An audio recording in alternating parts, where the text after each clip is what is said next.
Assalamualaikum warahmatullahi wabarakatuh. Kami dari kelompok 3 ingin mempresentasikan materi sistem operasi yang berjudul round robin scheduling. Saya Ica Daya Kusuma dan rekan saya Fatma Hidatun Nikmah. Dan saya Ida Jaya Sukmana. Materi kita akan dijelaskan bersama rekan saya Fatma Hidatun Nikmah. Baik, saya akan menjelaskan tentang pengertian round robin scheduling.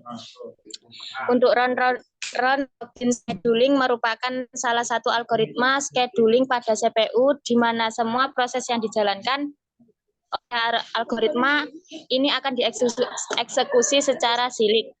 Dengan kata lain, algoritma ini akan menjalankan satu proses dalam batas waktu tertentu, dan apabila proses tersebut telah berjalan melewati batas waktu yang ditentukan, maka proses ini akan otomatis diberhentikan sementara atau pause dan dimasukkan ke dalam antrian proses atau queue yang paling belakang. Kemudian algoritma ini akan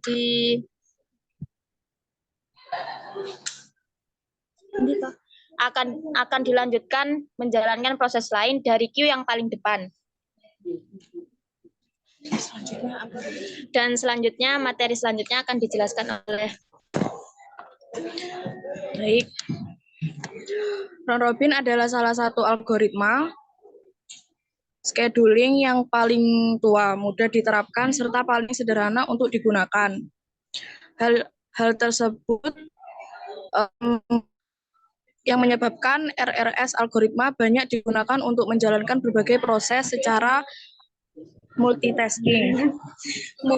Selain itu, algoritma round robin juga bersifat starvation free, yang berarti algoritma ini dapat menjalankan semua proses secara bergantian tanpa memprioritaskan proses-proses tertentu, atau low priority proses tidak diblokir, dan high priority proses tidak akan terus tereksekut. Selain untuk menjalankan suatu proses, round robin scheduling juga dapat digunakan untuk menangani masalah lain pada sistem operasi, seperti scheduling terhadap paket data pada jaringan komputer dan sebagainya. Konsep kerja akan dijelaskan oleh Indra Jaya. Seperti yang telah dijelaskan sebelumnya, algoritma round robin scheduling bekerja dengan menggunakan sistem time sharing atau pembagian waktu secara adil pada setiap proses yang akan dieksekusi atau dijalankan, yakni dengan menggunakan static quantum time, atau setiap proses memperoleh 1 atau n waktu keseluruhan CPU. Hal ini berarti algoritma ini akan mengeksekusi atau menjalankan suatu proses berdasarkan quantum time yang telah diberikan. Apabila waktu eksekusi tersebut telah habis, maka algoritma ini akan berhenti menjalankan proses tersebut dan memasukkannya pada QW terakhir. Kemudian algoritma ini akan melanjutkan eksekusi pada proses lain yang berada pada antrian atau QW paling depan berdasarkan quantum time yang diberikan dengan urutan kerja yang sama dengan proses sebelumnya. Singkatnya, setiap proses akan mengalami eksekusi dan pause yang sama berdasarkan quantum time yang diberikan, serta tidak ada prioritas tertentu dalam algoritma ini.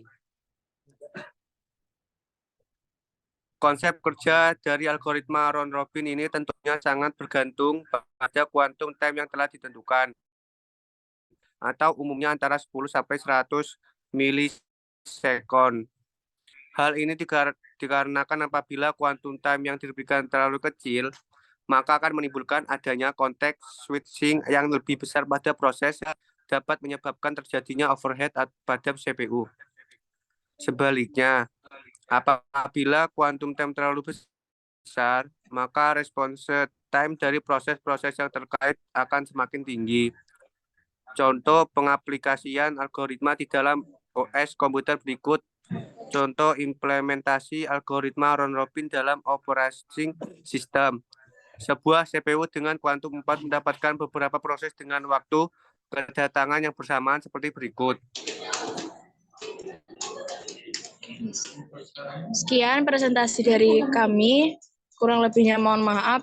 Wassalamualaikum warahmatullahi wabarakatuh. Waalaikumsalam warahmatullahi wabarakatuh.